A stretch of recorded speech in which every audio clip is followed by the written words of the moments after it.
empezar a traer las antiguas profecías de Daniel y de Ezequiel y quererlas acondicionar a los eventos actuales de lo que está pasando en Israel.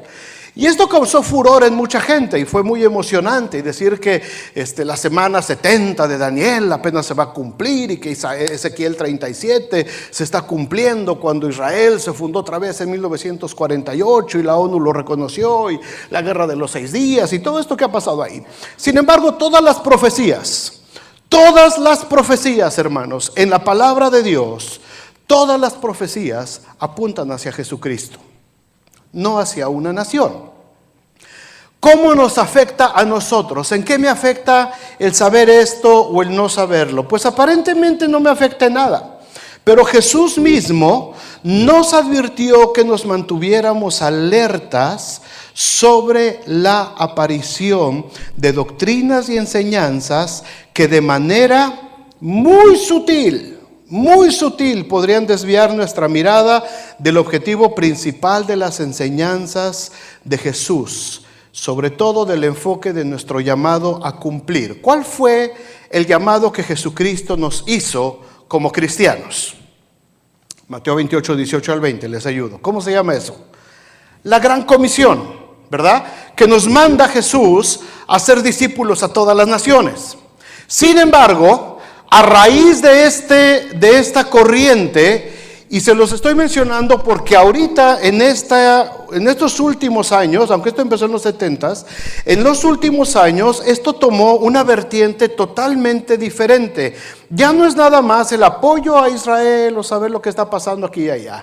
Ahora muchas iglesias desviaron totalmente su atención y entraron en lo que Pablo llamaba una herejía a los hermanos de la iglesia de Galacia, de los Gálatas. Ahora se conoce como la herejía galaciana, por referencia a los Gálatas. Esto habla de que todo lo que estaba bajo la ley, ahora el cristianismo tiene que entrar no por Cristo y por gracia solamente, sino que el cristianismo tiene que entrar bajo la ley judía. Muchas iglesias en este tiempo, y por eso lo quiero hablar, porque muchos de ustedes lo van a escuchar de familiares, de amigos en las redes sociales, o lo van a oír.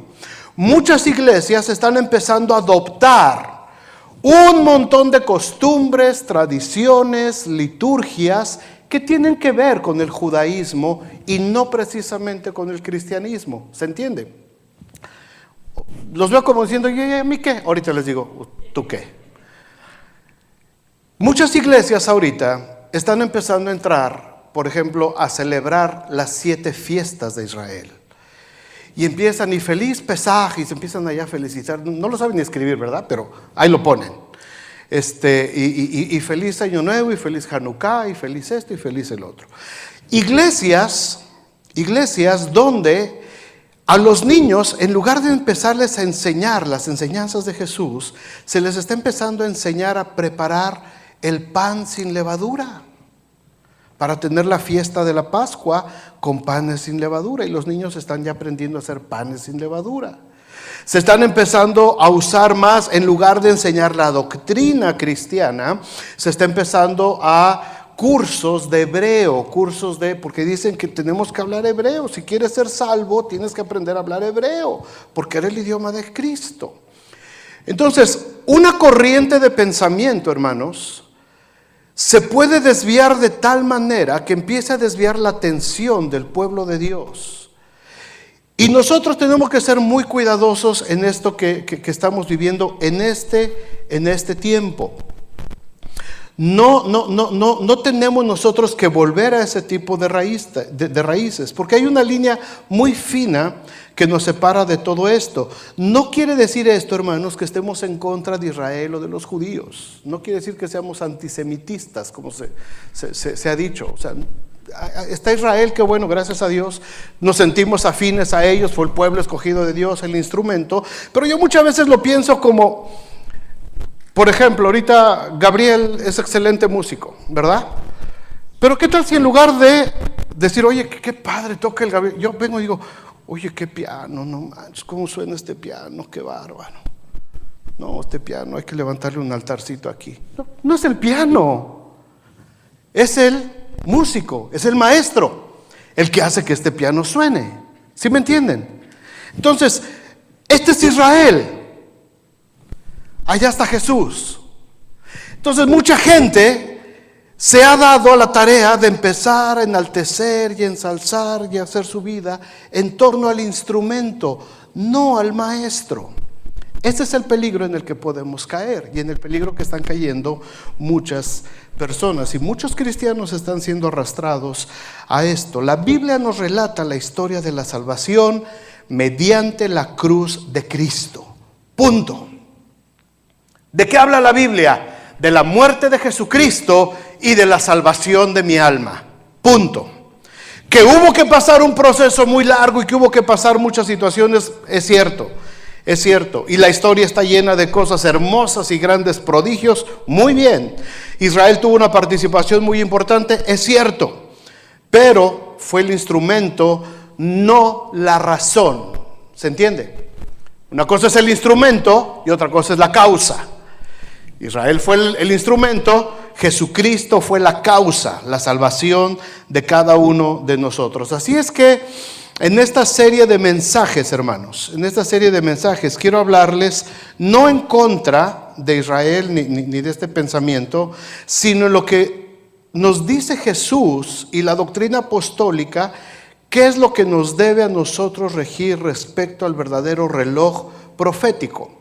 Porque en este tiempo, en esta corriente de pensamiento, se habló mucho de que Israel es el reloj profético de Dios.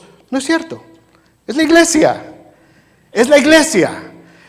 Todas las profecías que fueron dadas a Israel, todo lo que hablaron los profetas para llegar en el tiempo de Israel, todo apuntaba hacia Jesucristo. Todos los profetas, todos. Isaías, Jeremías, el libro de Lamentaciones de Jeremías, Ezequiel, Daniel, Oseas, Joel, Amós, Abdías, Jonás, Miqueas, Nahum, Habacuc, Sofonías, Ageo, Zacarías y Malaquías. 5 profetas mayores, 12 profetas menores.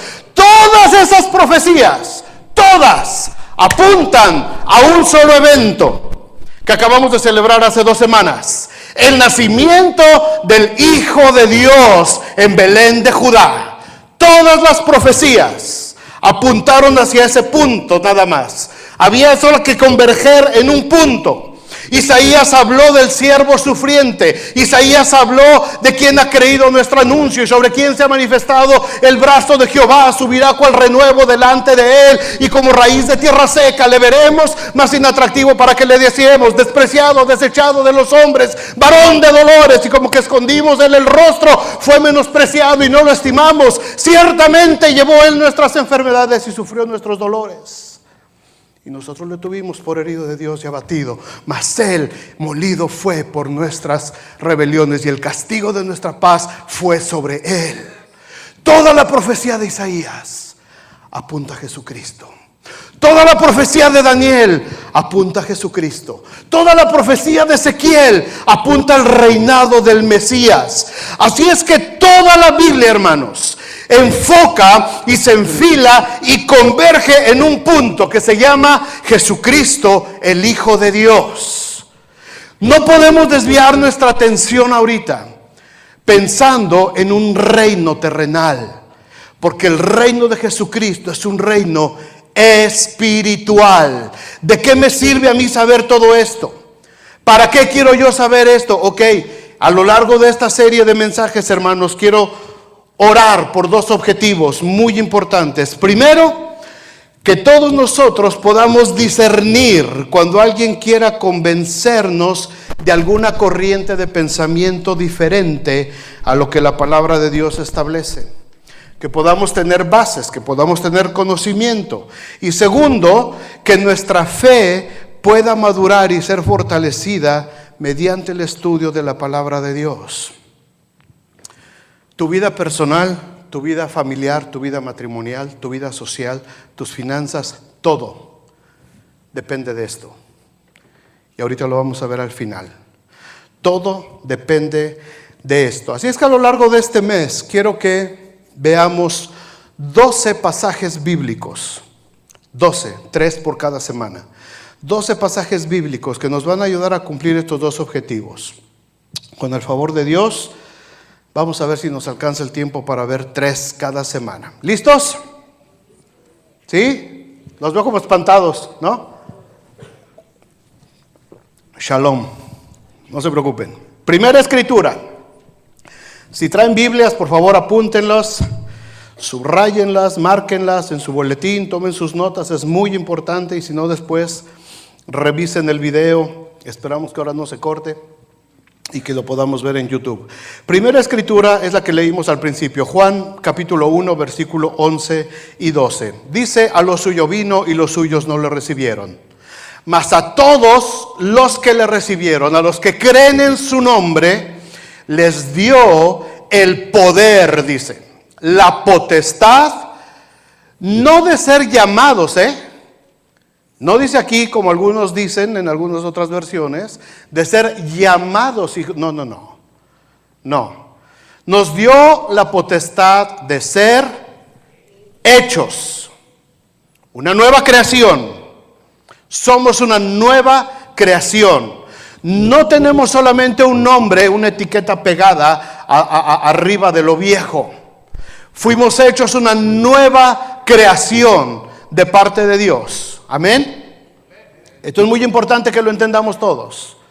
Yo no era Jorge Carpinteiro con todos mis vicios, defectos, pecados y todo eso, y Jesucristo vino y me puso una etiqueta: ahora te vas a llamar hijo de Dios. No, eso no hizo Jesús en la cruz. Lo que hizo Jesús en la cruz fue matar todo mi ser interior y renovarme completamente y hacer una nueva creación de mí. Y ahora no soy llamado hijo de Dios, sino que soy hecho hijo de Dios.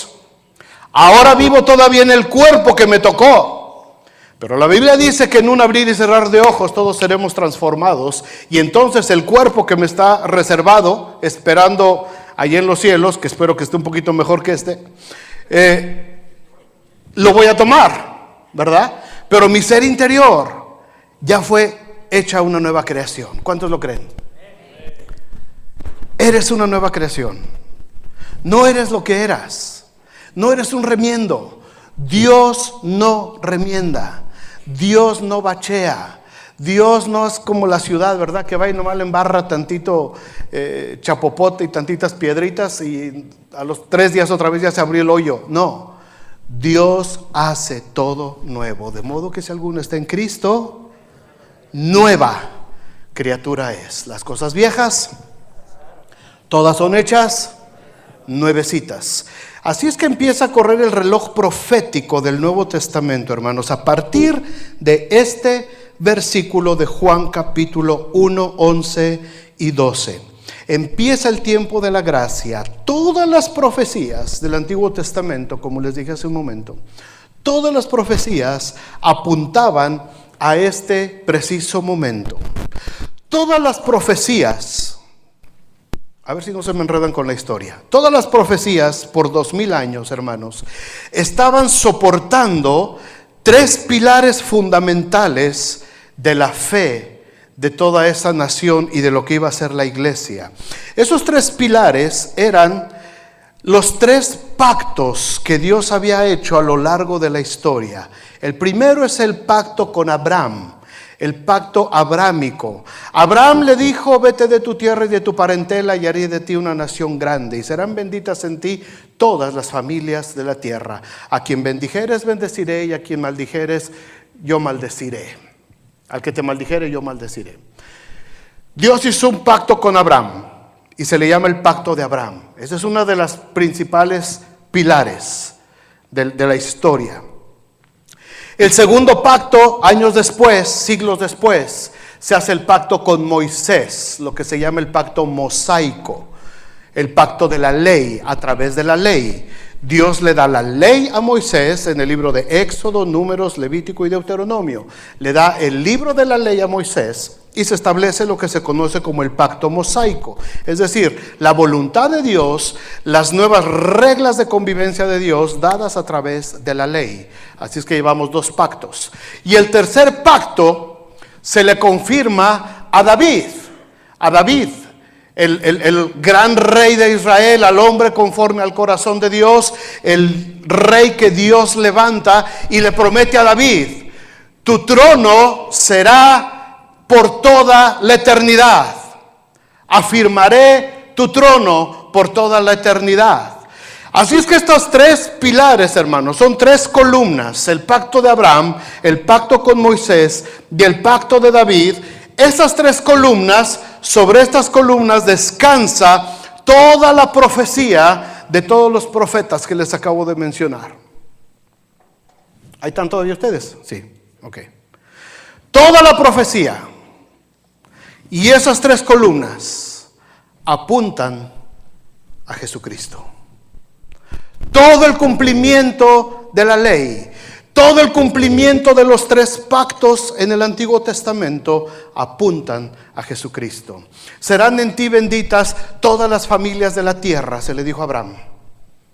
No todas las familias de Israel, no todas las familias judías, todas las familias de la tierra, todas, incluidos nosotros. A Moisés se le dice que esa ley iba a tener que cumplirse. Y el que no iba a estar bajo maldición. Nosotros quebramos la ley de Dios y vivíamos bajo maldición.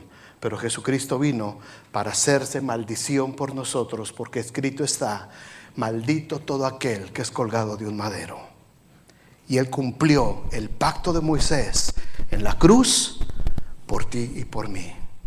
Y después el pacto de David. ¿Se acuerdan cómo le gritaba a Bartimeo? El ciego aquel desesperado: Jesús, Hijo de David, ten misericordia de mí. Jesucristo, el Hijo de David, representando el pacto con David. Todas las profecías, los pactos convergen en Jesucristo, el Hijo de Dios. Miqueas 5:2: pero tú, Belén Efrata, pequeña para estar entre las familias de Judá, de ti me saldrá el que será Señor en Israel, y sus salidas son desde el principio, desde los días de la eternidad. Miqueas, ya casi terminando el Antiguo Testamento. Así es que todo el desarrollo, hermanos, del Antiguo Testamento tiene el punto culminante en el nacimiento de Jesús, en la primera Navidad. Todo lo que Dios le había prometido a Abraham se estaba cumpliendo. Lo que Dios le había prometido a Moisés con Israel por medio de la ley se estaba cumpliendo en el nacimiento de Cristo. Lo que Dios le prometió a David, que afirmaría su trono para siempre, se cumplía en la persona del Rey de Reyes y Señor de Señores. Pero hubo un pequeño problema. Todo lo que Dios preparó de esta nación para ese momento culminante de la historia se enfrenta a un problema. Juan 1:11. A lo suyo vino. ¿Y qué pasó? Y los suyos no le recibieron. Fíjense bien lo que dice ahí. No dice a los suyos. No dice vino a la nación de Israel. Dice a lo suyo, es decir, vino a cumplir la misión que él tenía que cumplir, a su asunto. Él vino a su asunto. Él vino a cumplir lo que tenía que cumplir. Y los suyos, su pueblo, su nación de origen, no le recibió. Lo rechazaron. Se creyeron muy justos, se creyeron muy soberbios, pensaron que por ser descendientes de Abraham ya no necesitaban más, y lo rechazaron. Y lo rechazaron. A lo suyo vino. Él vino a cumplir su misión, no solamente con los suyos, sino con toda la humanidad. Así es que aquí en este versículo, hermanos, termina el reloj profético de Dios respecto a Israel. Todo apuntó hacia Israel, hacia el nacimiento de Cristo. En cuanto llega Jesucristo, el Hijo de Dios, y los suyos lo rechazan, terminó ahí la historia. Y entonces empieza una nueva historia a partir del versículo 12. Ahí empezamos a echar a andar el nuevo reloj profético de Dios, que es la iglesia. Mas a todos los que le recibieron, a los que creen en su nombre, les dio potestad de ser hechos hijos de Dios. Pero no somos judíos, no somos linaje de Abraham. ¿No se suponía que esto era para el pueblo escogido de Dios? Versículo 13. Los cuales no son engendrados de sangre, ni de voluntad de carne, ni de voluntad de varón, sino ¿qué? Sino de Dios. Las cosas cambian. Las cosas cambian dramáticamente con este versículo 13. Ya no se trata de una nación humana, ya no se trata de un linaje de sangre humana. Ahora el reloj empieza a caminar para un pueblo engendrado de manera espiritual de parte de Dios, no de Abraham, sino de Dios. ¿Entiende esto, hermanos? Así es que el reloj empieza a marcar segundo a segundo el cumplimiento de la segunda parte del plan de Dios. ¿Cuándo va a terminar? ¿Cuándo van a ser las campanadas finales que indiquen el establecimiento del reino de Jesucristo con todos los que le recibieron? No lo sabemos, pero el reloj está caminando. Mas a todos los que le recibieron les dio el poder de ser hechos hijos de Dios. ¿Cuántos de aquí ya son hechos hijos de Dios? Si todavía no eres hijo de Dios o tienes dudas, hoy vas a poder ponerte a cuentas con Dios. Segunda escritura, Mateo 24:14. La primera hora del reloj profético, Juan 1:12. ¿Ok? Ahí empieza. Los suyos lo rechazaron, entonces empieza una nueva historia. Los que sí creyeron en su nombre y los que le aceptaron, les dio el poder de ser hechos ahora los nuevos hijos de Dios, no engendrados de un linaje terrenal, sino espiritual, de parte de Dios. ¿Y dónde va a terminar este reloj de dar toda la vuelta completa? En Mateo 24:14. Y será predicado este evangelio del reino en todo el mundo para testimonio a todas las naciones. Entonces, ¿qué? Entonces vendrá el fin. ¿Qué es lo que va a marcar el final de los tiempos? La iglesia, la predicación del evangelio. Algunos han dicho: ¡ay, es que ya se está empezando a levantar el nuevo templo de Jerusalén! Ya va a empezar. ¿Y? ¡Ay, es que, nuestro sacrosanto presidente ya se declaró amigo de Israel! What? ¡Ay, es que el discurso que dio el presidente de Israel! ¿Y? Hay 500 discursos de esos a lo largo de toda la Biblia. Este es el fin de los tiempos. Será predicado este evangelio a todo el mundo para testimonio en todas las naciones. Entonces vendrá el fin. El reloj lo marca Jesucristo. El reloj lo marca el cuerpo de Cristo, la iglesia. Cuando nosotros prediquemos el evangelio a todas las naciones, Jesús está hablando de las buenas nuevas del reino de Dios, no de una nación terrenal, sino de un reino espiritual donde habitan los hijos de Dios, no engendrados por voluntad humana, como dijo Juan, sino engendrados directamente por Dios. Lo que marca el reloj de Dios, hermanos, es el mismo Señor Jesucristo. No es ningún acontecimiento político de nuestros días, es la predicación del evangelio, el cumplimiento de la gran comisión de Mateo 28:18 al 20. Y se acercó y les dijo: toda potestad me es dada en el cielo y en la tierra, por tanto, id y haced discípulos a todas las naciones, bautizándolas en el nombre del Padre, del Hijo y del Espíritu Santo, enseñándoles que guarden todas las cosas que yo os he mandado. Y aquí yo estoy con vosotros todos los días hasta el fin del mundo. Ahora fíjense bien lo que dice esta palabra. El evangelio tiene que ser predicado a todo el mundo. Jesucristo dijo: id y haced discípulos a todas las naciones. Si alguien por ahí tiene otra versión de Biblia que dice, id y haced discípulos de todas las naciones, piensen en cambiar su Biblia, por favor. NBI. Distorsionado. Este mensaje es poderosísimo, hermanos. Id y haced discípulos a todas. No ve y toma discípulos de todas las naciones.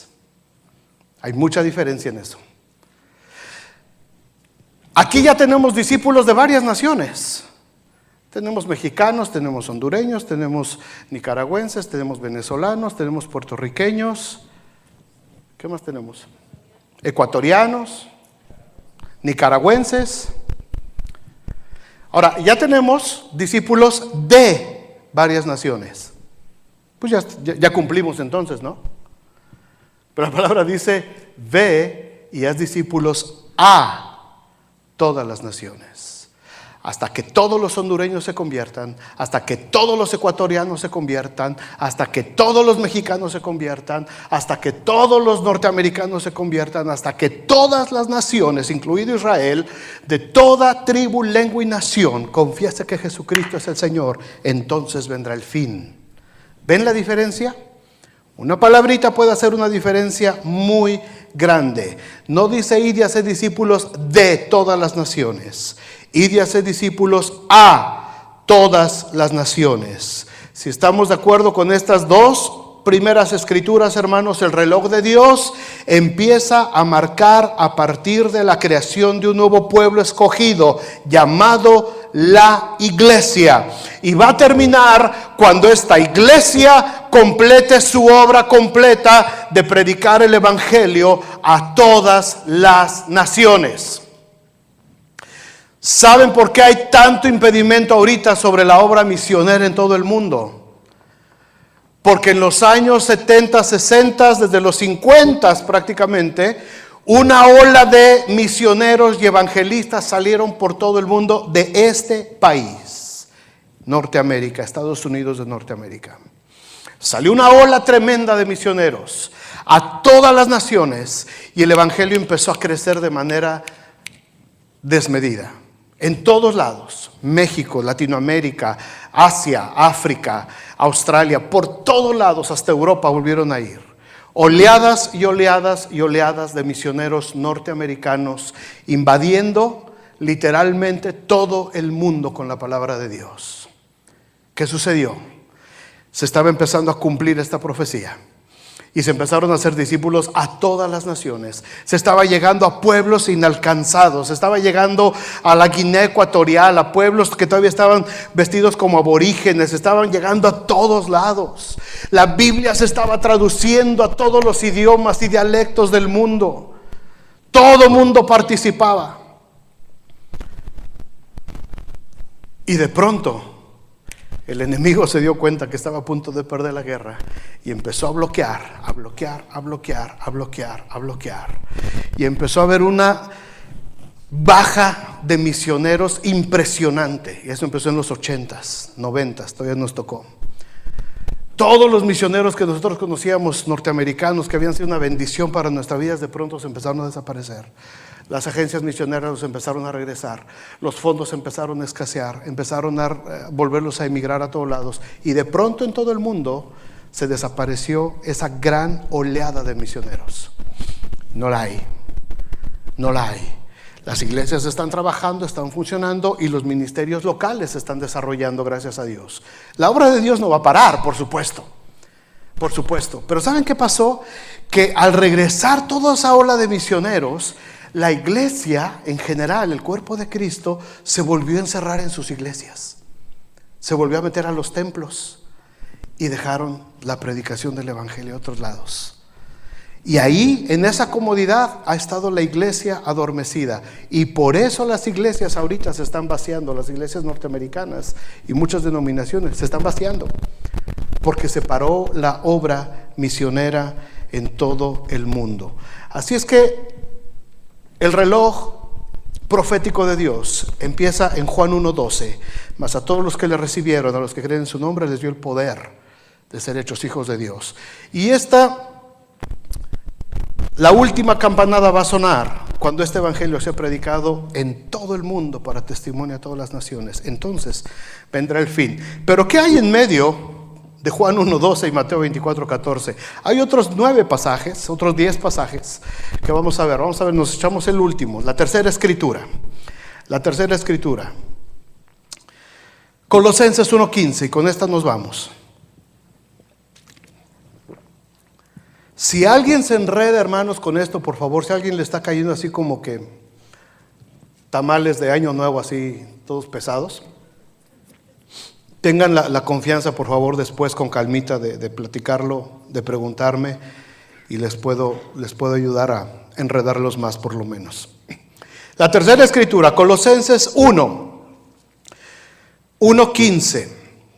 Él es la imagen del Dios invisible, el primogénito de toda creación, porque en Él fueron creadas todas las cosas, las que hay en los cielos y las que hay en la tierra, visibles e invisibles, sean tronos, sean dominios, sean principados, sean potestades. Todo fue creado por medio de Él y para Él. Y Él, Jesucristo, es antes de todas las cosas, y todas las cosas en Él subsisten. Él, Jesucristo, es la cabeza del cuerpo, que es la iglesia. Él, que es el principio, el primogénito de entre los muertos, para que en todo tenga el primer lugar, la preeminencia. Él es la cabeza, nada más, no hay más. Mientras se cumple esta profecía completa, mientras el reloj profético de Dios camina, nosotros, mis amados hermanos, tenemos que entender que Jesucristo es la cabeza de este cuerpo, que es la iglesia. Es Jesucristo, no es el pastor, no son los líderes, no es el obispo, no es el supervisor territorial, no es el supervisor mundial de la iglesia de Dios. Se llama Jesucristo. Él es la cabeza. Él es el que va delante de nosotros. Él es el que dirige. Nuestra atención tiene que estar puesta hacia la cabeza, no hacia lo que está pasando en los laterales. Tenemos que estar con la mirada fija, puesta en Jesucristo, autor y consumador de la fe, dice Hebreos. Él es la cabeza. En el reloj profético de Dios solamente hay una cabeza, Jesucristo.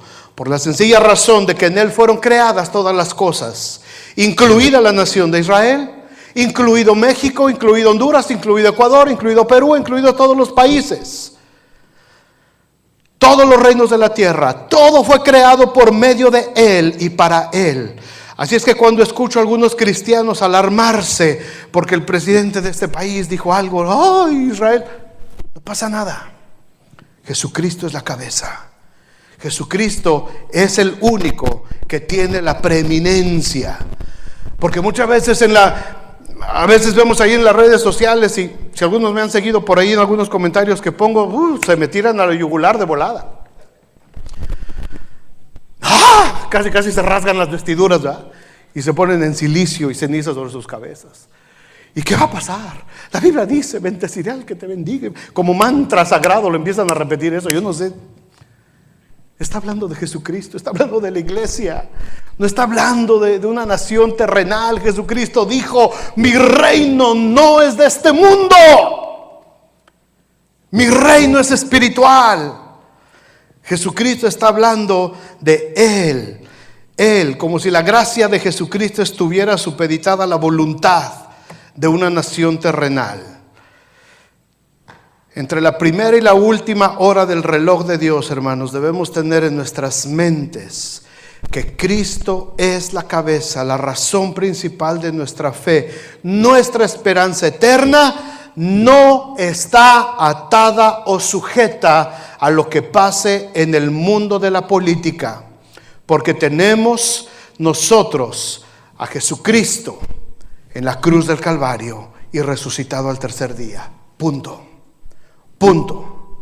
Jesús dijo, mirad que nadie os engañe. ¿Por qué? Porque no es fácil mantener una fe, hermanos, en algo que no podemos ver o que no podemos percibir con nuestros 5 sentidos humanos. Somos presas fáciles de caer en el engaño.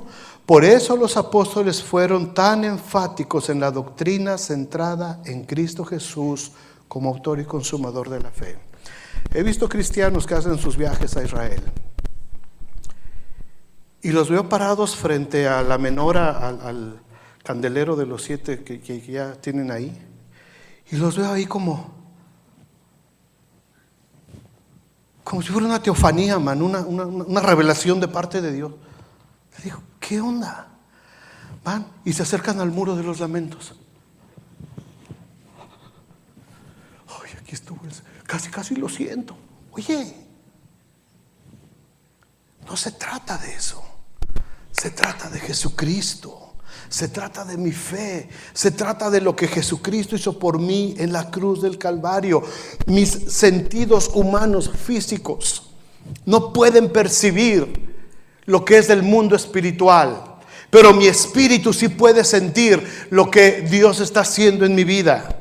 Cuando mi espíritu percibe lo que son las cosas espirituales, entonces todo mi entorno cambia, hermanos. Por eso es tan importante entender estos principios de la doctrina cristiana. Nuestra fe la percibimos en nuestro espíritu.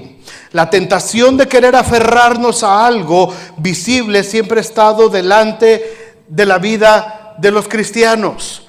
Por eso en la iglesia tradicional había tantas imágenes. Por eso y traías en la cartera tus estampitas, ¿verdad? La estampita de la señora de no sé dónde y del señor de no sé cuánto y del niño de no sé dónde. ¿Por qué? Porque necesitabas tener algo físico que pudieras tener. Y traías la medallita colgando. ¿Por qué? Porque, híjole, es que esta me la dio mi mamá. Y mi mamá, yo me acuerdo que su abuelita fue a bendecirla no sé dónde. Y necesitas agarrarte de algo. Es que este es el que mi mamá me heredó. Y híjole, suéltalo. Suéltalo. Tu fe nace de tu interior. Tu fe nace de lo que Jesucristo hizo en la cruz del Calvario. Tu fe no está agarrada a algo físico. Los cristianos se quieren agarrar siempre de algo. Y ahorita esta corriente se está agarrando de Israel. No, agárrate de Cristo. Agárrate de Jesús, el autor y consumador de la fe. Mi oración, hermanos, es que la fe de cada uno de nosotros pueda madurar, crecer en base a la palabra de Dios. Si tenemos una fe con fuertes convicciones, hermanos, todos los asuntos de nuestra vida van a tomar forma. Escúchenlo otra vez, despierten, abran sus ojitos. Si la convicción de mi fe está bien puesta en Jesucristo, todos los asuntos de mi vida se van a alinear. Escúchenlo, escúchenlo. Es que, pastor, ese rollote que se está aventando, que escúchalo, escúchalo. Porque si logramos formar convicciones fuertes de lo que somos en Cristo Jesús, todo lo demás se empieza a acomodar. Todo lo demás toma forma. Pero mientras no esté el fundamento de la palabra de Dios en nuestro corazón, todo nuestro entorno, hermanos, va a estar patas para arriba.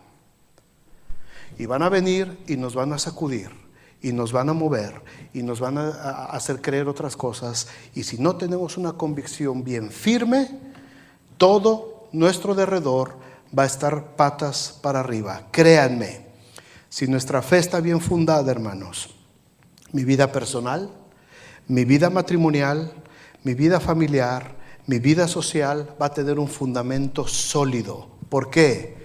Porque en Él fueron creadas todas las cosas y por medio de Él subsisten, por medio de Jesucristo. Pero si no conozco a Jesucristo, ¿cómo voy a subsistir sin Él? ¿Se entiende esto? ¿Seguros? Vénganse, muchachos de alabanza, por favor. En muchas áreas de nuestras vidas, hermanos, la verdad es que andamos, voy a usar un término no muy teológico ni escatológico, pero andamos pajareando. En muchas áreas de nuestras vidas, hermanos, andamos pajareando, siendo inconstantes. Jugamos con el pecado con mucha facilidad. Nos desilusionamos de la iglesia. Nos da miedo comprometernos. Nuestros matrimonios parecen montañas rusas. A veces andamos arriba, a veces andamos abajo. Nuestras finanzas, un completo desorden. Nuestras redes sociales llenas de basura, de astrología, de adivinaciones, de vulgaridades. Y cuando viene una doctrina extraña, es fácil desviarnos porque no hay una fuerte convicción de quién es Cristo. Y el privilegio tan grande que tenemos ahora de haber sido hechos hijos de Dios. Hijos de Dios. Por lo tanto, no estamos enganchados con la gran comisión de Jesucristo. Y no dejamos que Jesucristo sea la cabeza de nuestras vidas. ¿Se dan cuenta cómo todo tiene que ver? No es un asunto solamente de entender lo que está pasando en el mundo. Se trata de mí. Se trata de mi propia vida. Se trata de lo que estoy viviendo yo. Y si al empezar este año, hermanos, nos hacemos el firme propósito, no como los que hacemos siempre, ¿verdad? Este año sí voy a perder 20 libras, ¿cuál? Te echaste otras 20 encima. Ay, este año sí voy a ir al gimnasio, sí, a inscribirte y a sacarte la selfie en la sección de pesas. Y nunca más volviste a ir. Este año sí voy a aprender inglés. Good morning, ya sabes decir.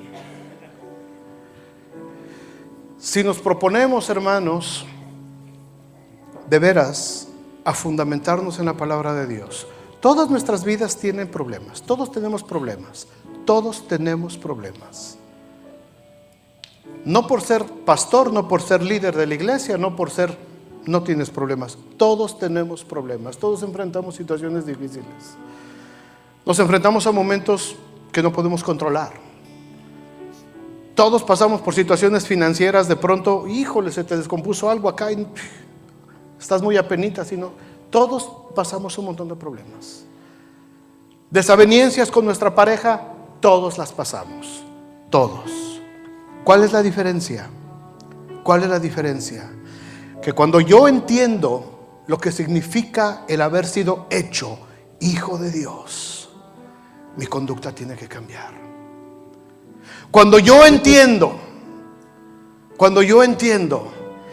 que mi principal misión en la vida es predicar el evangelio a toda criatura, cambia la percepción de lo que hago.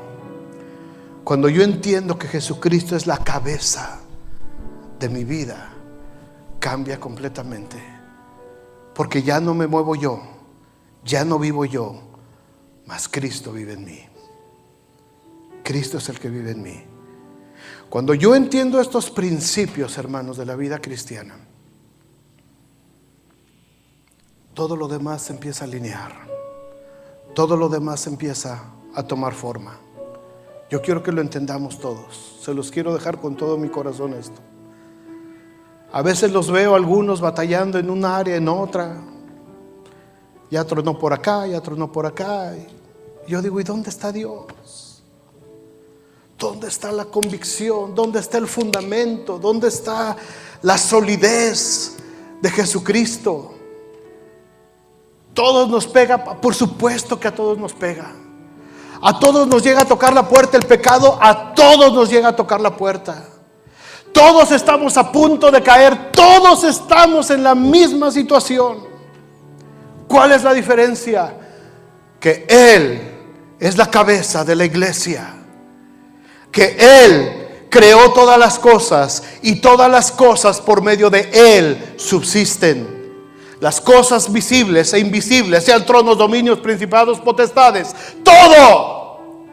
Mi vida, mi matrimonio, mis hijos, mis finanzas, mi trabajo, mi carro, mi casa, todo fue creado por medio de Él y para Él, para que en todo Él tenga la preeminencia.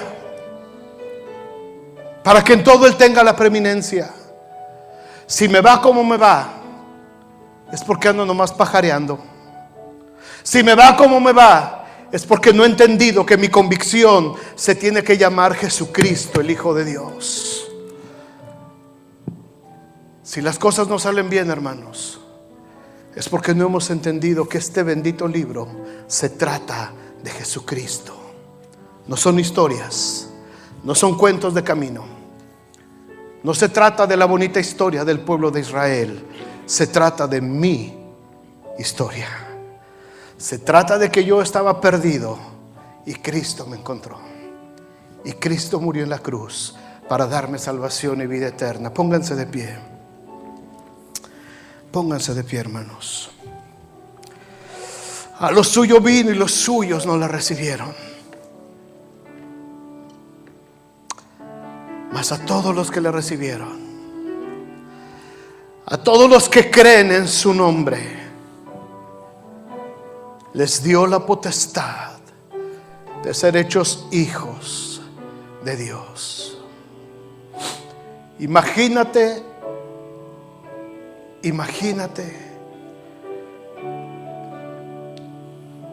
qué gran privilegio.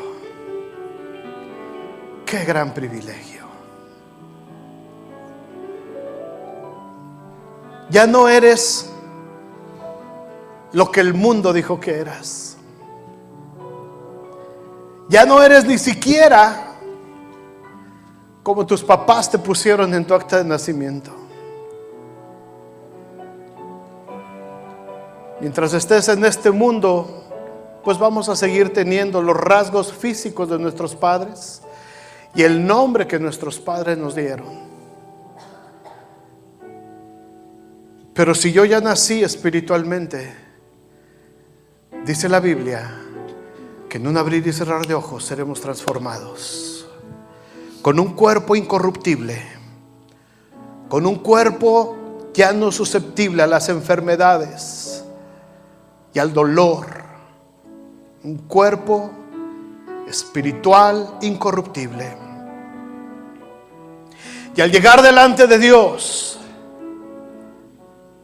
dice el libro de Apocalipsis, al que venciere, le daré una piedrecita blanca, en la cual está escrito su nombre nuevo.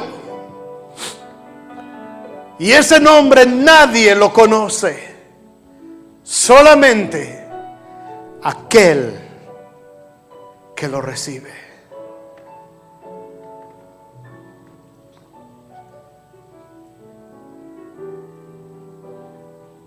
El 15 de marzo de 1974 se escribió esa piedrecita con mi nombre nuevo. Tenía yo 13 años de edad. Tenía 13 años de edad cuando en un campamento el predicador dijo: ¿quién quiere entregar su vida a Cristo? Y yo lo hice. En ese momento se escribió esa piedrecita que me está esperando allá. Y cuando llegue, yo sé que voy a recibir esa piedrecita, porque el Señor lo prometió. El Señor me lo prometió. Y muchos de ustedes, la mayoría de los que están aquí, ya tienen esa piedrecita esperándoles. Pero si tú no estás seguro hoy que has sido hecho hijo de Dios, yo te invito a que este día confieses que Jesucristo es tu Señor y tu Salvador. Hasta todos los que le recibieron, a los que creen en su nombre, les dio la potestad de ser hechos hijos de Dios. Si no has entregado nunca tu vida a Cristo, yo te pido que hoy lo hagas con todo tu corazón. Dile: Señor Jesucristo, quizás tu pueblo terrenal te rechazó, pero yo quiero recibirte en mi corazón. Yo creo que eres el Hijo de Dios, que nació en Belén, que murió en una cruz y que resucitaste al tercer día y estás sentado a la diestra del Padre. Yo quiero vivir con un propósito, Señor, de anunciar este evangelio de salvación a todas las naciones, confiando en que tú eres la cabeza de mi vida. que tú eres el que dirige mi vida. Porque todas las cosas que hay en mi vida personal, mi vida familiar, mi matrimonio, mis hijos, mis finanzas, mi trabajo